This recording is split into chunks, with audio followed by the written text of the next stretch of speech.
मेरा बेटा है, तेरा मालिक है वो। तमीज से पेश आओ, उसे मूलचंद जी बोलो, मूलचंद जी।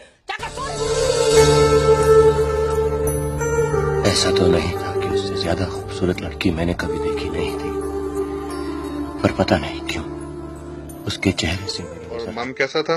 मम। और दवाई कैसी थी? अच्छा, कड़वी थी। और साथ कैसा है? आपको तंग करता है? ऐसे तंग करता है? फिर आप कैसे गुस्सा करती है साथ पे? मैं तुम्हें भूल जाऊं क्यों नहीं सकता, और तुम मुझे भूल, मैं तुम्हें, तुम मुझे, तुम मुझे भूल। हे माँ, शक्ति देना माँ।